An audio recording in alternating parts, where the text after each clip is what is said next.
With only weeks left until the playoffs begin, things are really starting to heat up, but only one team is going to win the championship. So let's rank every NBA team's title chances as they stand right now. We're starting off with Tier 7, simply called Out. And these are the teams that I just don't see them having any real shot to make any kind of playoff noise, as not only do I not buy them as contenders, but they also don't have a chance to win a first round series either. Now, moving on to Tier 6, this is basically season over, and unfortunately, this is where we have the Lakers. Just a couple days ago, it still felt like it was going to be an injury cloud, but now it doesn't. Luka is likely out for round 1 with the hamstring injury, which we already knew about. But now the situation just got a whole lot worse, because Austin Reeves is also set to miss the rest of the season with a grade 2 oblique strain, which will actually keep him out for longer than Luka is out for. And honestly, it just felt like their season ended, because this was a team that was already leaning really hard on its top 3 guys, and now 2 out of those 3 guys are gone for the first round. Right now, the Lakers are set to play Minnesota in that first round series, and without Luka and Austin, I just don't think that series is even a conversation. And yeah, all of this is really unfortunate. The Lakers had spent the last 2 months really starting to look like a legit winning team, and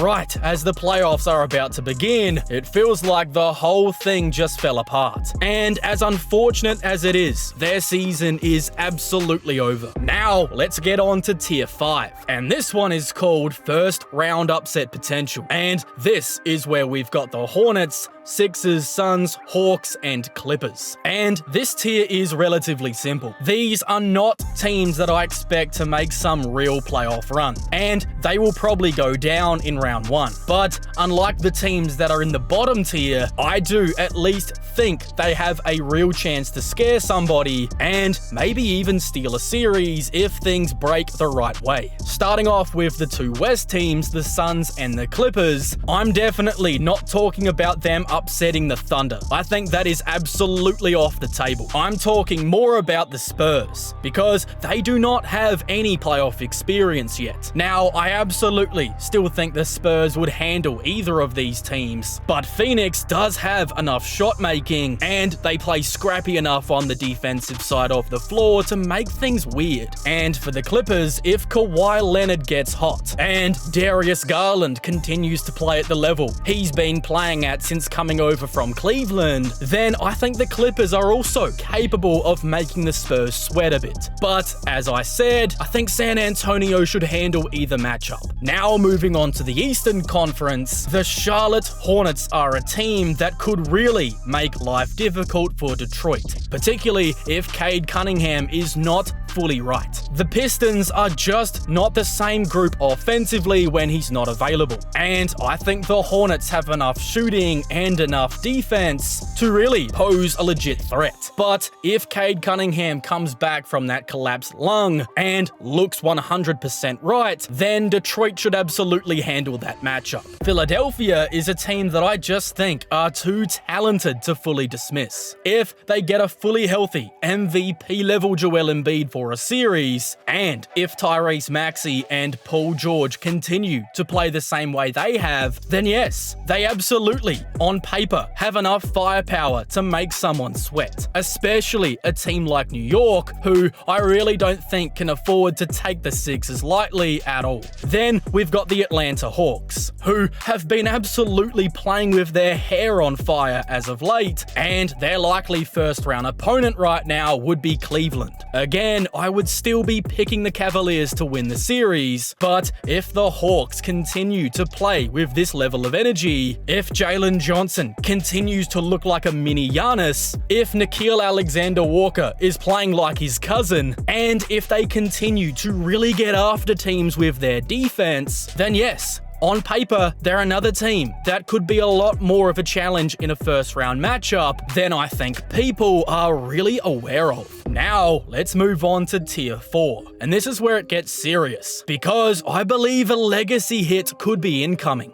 This is where I have the Cavaliers and the Rockets. But this tier is really more about James Harden and Kevin Durant. Because for both of these guys, this postseason is more than just winning a round or two. This is about how people are going to talk about their careers when it's all said and done. Starting with Cleveland and James Harden. This is a mammoth moment in his career. Because if he has another one of those ugly late series collapses where the scoring completely disappears, the turnovers pile up, and the whole thing crumbles around him in a game 6 or 7, then I honestly think it becomes the first thing people are going to talk about when his career is over. The label of being a playoff choker is a brutal thing to carry around, but at this point, it's a fair assessment. In his 16 career game 6s and 7s, Harden has averaged 20.6 points, 7.3 assists, and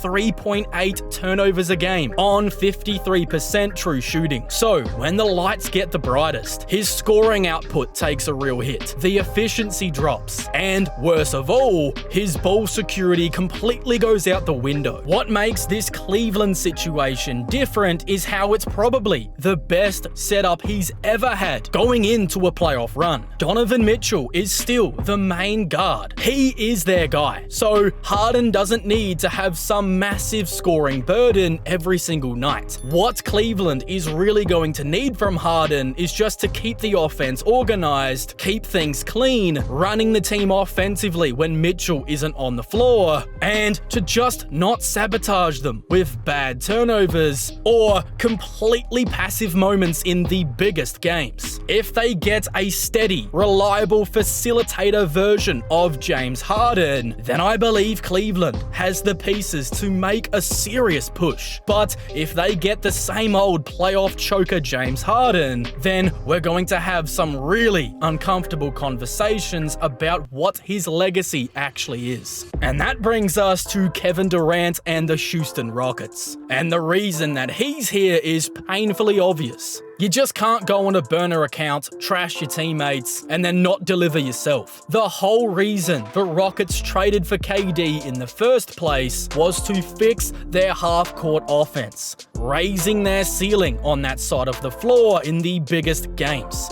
That was the point. They were already amazing defensively and just needed a guy to make life easier for themselves offensively, particularly when the game slows down. And the fact of the matter is, they have just not improved enough there. They are still a bottom 10 half-court offense, and it absolutely looks like it whenever they play any kind of legit opponent. Those back-to-back losses to the Lakers was the perfect example of that. The coverage wasn't even complicated. It was just a basic double team that the Lakers were sending to Durant every single time, and KD just could not figure it out. And it doesn't all fall to KD, because the Rockets as a group had no good answers. That is a terrible sign when this exact problem is the reason you brought him in. And when you zoom out, this is where the legacy conversation really starts to hit. Since leaving Golden State, where he won 2 titles and 2 finals MVPs, Durant has just not had the same kind of success that matches his talent level. Brooklyn flamed out, Phoenix ended horribly, and now this Houston situation has the potential to go exactly the same way. Except this time, he joined a young team that was already in a great spot, and he actually made them worse. So for me,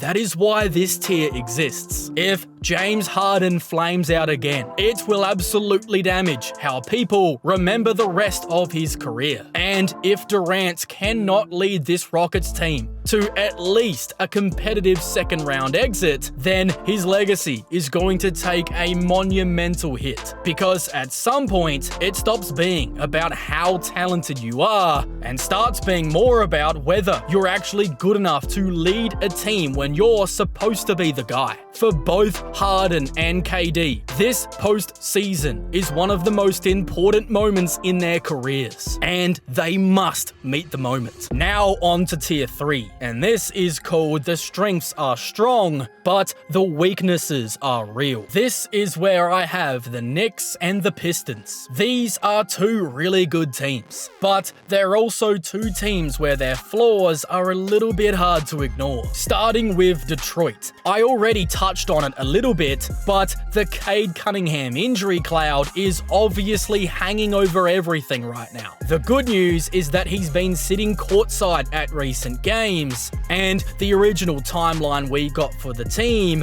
had him working his way back for the first game of round 1. So if that can hold, that would be massive for this team, because they badly need him offensively. But even if Cade is back, it still doesn't fully erase the big issue with this team, which is that the offense can absolutely be attacked. Their defensive ceiling is about as real as anybody's. On their right night, they might just be the best defensive team in the NBA, but offensively, the problems are painfully obvious. Three-point shooting matters too much in the modern game, and Detroit simply doesn't have enough of it. Duncan Robinson is a real threat, and Kevin Huerter has been pretty good lately after having a really rough start with them. But overall, this is still not a team with good floor spacing. It isn't like OKC, where Shai has good shooting around him with guys like J-Dub, Dort, Chet, and even a guy like Isaiah Joe. Detroit just has too many lineups where Cade is going to be asked to create in a crowded floor. And that is the part that I just continue to come back to. What is going to happen when a playoff team sells out to stop Cade? If they just continue to throw wave after wave at him, boxing him in, and then forcing the ball out of his hands. I mean, who is consistently going to beat you outside of him? I do not think Detroit has a clear secondary scorer that they're going to be able to lean on. So it's going to have to be done by committee. Now, Jalen Durant deserves a ton of credit here, because he's really been sensational this season. He's actually third in the NBA for win shares at 10.3, behind only Nikola Jokic and Shai Gilgeous-Alexander, which is a crazy stat that just shows you how impactful he's been. But even with that, I still think that too much offensive burden is going to fall on him and Cade. Their defense obviously makes them incredibly dangerous, but their offense is still very gettable. Then we move on to the Knicks, and it's almost the opposite story. I trust them to score enough points in a playoff setting, because we all know what Jalen Brunson is at this point. He has been one of the greatest playoff risers since getting to New York. But even with that, I still do not totally love what they are, because offensively, I still think too much comes back to Karl Anthony Towns. And defensively, I do not trust their ceiling. Starting with Towns, he's became the real swing piece for the group. People have been begging him to take on more responsibility and really own the fact that he's the clear number 2 option. But too often, he still fades out of games. He has nights where he barely even gets 10 shots up, he doesn't punish enough mismatches in the post, and for a guy with his size and skill, that is so incredibly frustrating. If he's able to knock down his threes at a near 40% clip, aggressively attack mismatches, and actually be aggressive, then the Knicks absolutely have enough on the offensive side of the floor to make a real run. But if he continues to just drift around in and out like he has been as of late, then the whole offense begins to get a lot more stagnant than it should. And then you've got their defensive concerns, which I think are even more prevalent. I just think there's a clear ceiling on how good you can be defensively with Jalen Brunson and Karl Anthony Towns out on the floor together. Neither of them are good defensively, and when you've got a weak guard and a weak big, you can literally put those two guys into a pick and roll, and great offenses are just going to hunt that all series long. Against a team like Boston, That is exactly what they're going to go after time and time again. And yes, we've seen teams win without elite defenders at key spots before, but those teams usually are so good offensively that it makes up for it. But I just don't think New York's offense is anywhere near that level. So that is why they land here. Yes, they're absolutely a good team, but for a group that stumbled to the conference finals a year ago and came into this season with finals or bust expectations, I just do not see that outcome as being realistic. I can't picture them beating the Celtics again, and I really can't picture them beating a fully healthy Pistons team either, especially considering how thoroughly dominated they were by them in the regular season. So with both of these teams, their strengths are absolutely real, but their weaknesses could get them exposed. Now moving on to tier 2, and this is called They're a Different Team Under Lights. And this is where I've got the Denver Nuggets and the Minnesota Timberwolves. And the reason these two teams are here is because both of them can drive you insane over the regular season. One night, they look like a team that could literally beat anybody. And on the next night, they could lose a game where you're sitting there asking yourself, what in the world just happened? The energy's totally off, the urgency's not there, and it just feels like they're barely interested. But the difference with both of these teams is that we've already seen what they look like when the games actually matter. And under the lights of the NBA playoffs, they're just able to flick a switch. Starting off in Denver, this is still a little weird for me because I picked them to win the championship coming into the year, and while my confidence definitely took some hits throughout the season, just with how good the Thunder have played, it absolutely hasn't fully gone away. And the reason for that is simple. When Denver are actually playing with the right energy, they are still one of the toughest teams in the NBA to deal with. Their offense around Nikola Jokic is still incredible. I think the defense is going to be good enough in a playoff setting, and most importantly, they still have a formula that's already worked before. Championship DNA really matters, and that recent win over the Spurs was really a big reminder of why I still trust them. Yes, they've been up and down for a lot of the season, but now they've won 8 straight games.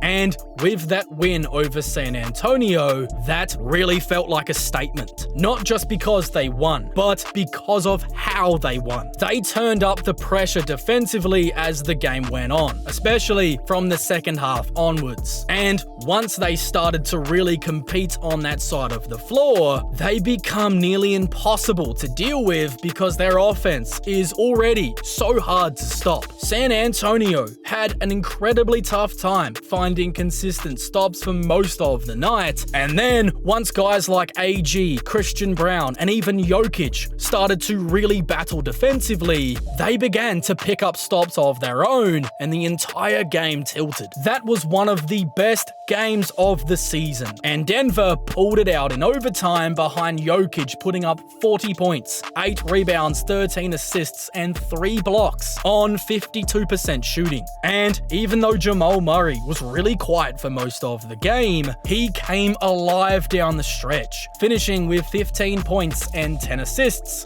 with a ton of that damage coming in the clutch. And that is really the whole thing with Denver. The Jokic-Murray tandem is still the best duo in the NBA, and together, their pick and roll is the best action in the league. Even when you know exactly what they're about to run, they just have so many answers, and the chemistry is so good that it just feels impossible to stop. And then when you look around them, the other big difference is that the bench is way deeper than it was a year ago with legit contributors. That really matters once you get into a playoff series. That is why I still buy Denver under the playoff lights. They can absolutely frustrate you in the regular season, losing games that they had no business losing. But when the pressure rises, they do too. And I genuinely believe that they're good enough to win a series against anybody. And the same absolutely applies to Minnesota. Minnesota, who might be even more up and down than Denver has been during the regular season. Some of the losses they've had this year just make no sense at all. They've dropped home games to terrible opponents, but in the same stretch they'll turn around and beat Oklahoma City twice and the Spurs as well, all while looking terrifying. Minnesota has been the most confusing team on a night-to-night basis, but at some point we have to stop acting surprised by them, because you don't make back-to-back conference finals runs completely on accident. This team has deep run DNA. Anthony Edwards is playing the best basketball of his career, and around him they just have one of the most capable one-on-one defensive rosters in the NBA. Julius Randle, Dante DiVincenzo, Jaden McDaniels, Ayo Dosunmu, and Rudy Gobert.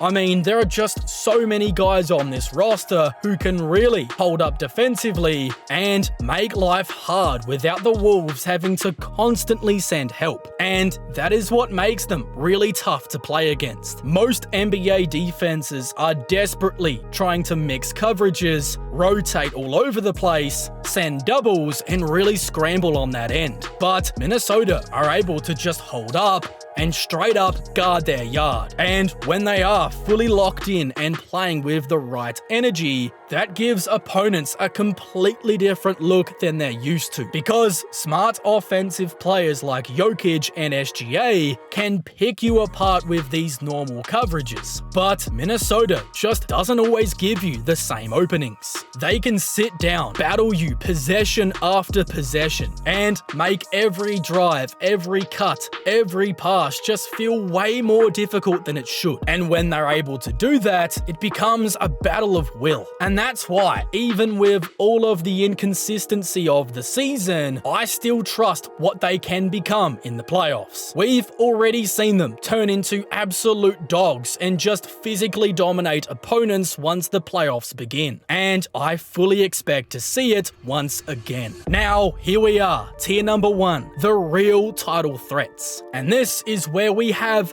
3 teams standing at the top: the Spurs, Celtics, and Thunder. And quite honestly, Denver are on the same level with these teams as well, but their regular season just hasn't been as good as these 3. Starting with Boston, because they weren't supposed to be this good this year. With Jayson Tatum injured, many people thought it would just be a gap year. But now that he's back, the whole narrative completely changed. And it changed because not only is he just back, but he actually looks like himself. That is the scary part. He's already stacked a couple of really strong games in a row now, and Boston were already the 2 seed without him. So now you're adding back in the one thing they missed for most of the year: a real forward who can score, move the ball, play defense, rebound, and basically tie the whole thing together. And that is what makes all of this so terrifying. Jayson Tatum gives them another level offensively, but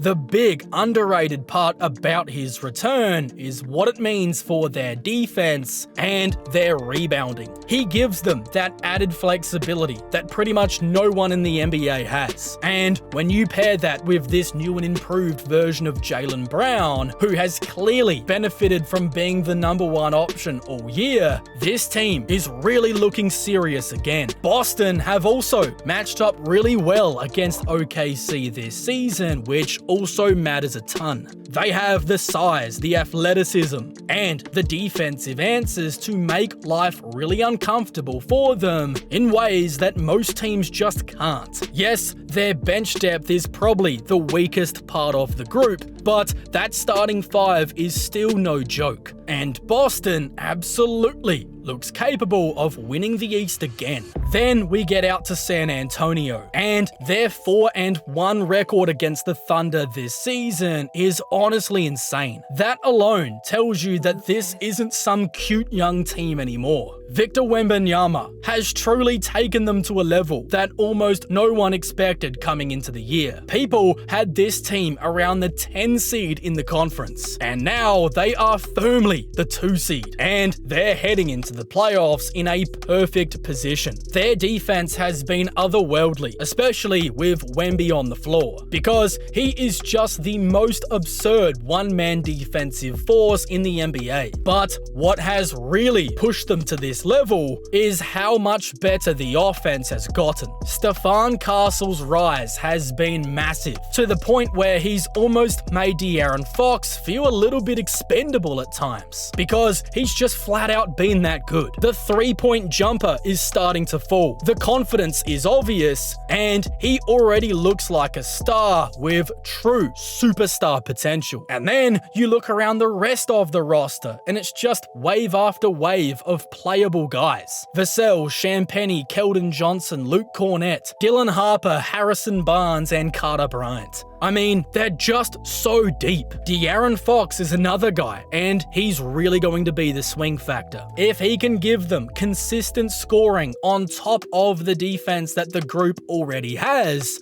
then yes, they can absolutely win a championship. And the craziest thing is, there's almost no pressure on them. They were not supposed to be this good yet, so they're pretty much just playing with house money. There is a legit world where the playoff lights don't bother this team at all, and Victor just storms into the postseason, averaging 25, 10, and 4 blocks, and he just looks like one of the best players alive. In that world, the Spurs are absolutely good enough to not only make the finals, but straight up win a championship as well. And then we get to Oklahoma City. They're the reigning champions, and I've talked about them a lot, but until they get beaten, they do deserve to be here. They have the best one-man clutch offense in basketball with SGA. And what has made him even scarier this season is that every part of his game has leveled up. The mid-range was already elite, along with his ability to get into the paint and finish. But now, the playmaking is sharper, and the three-point shot feels like more of a weapon than it's ever been, particularly with those step-back threes. So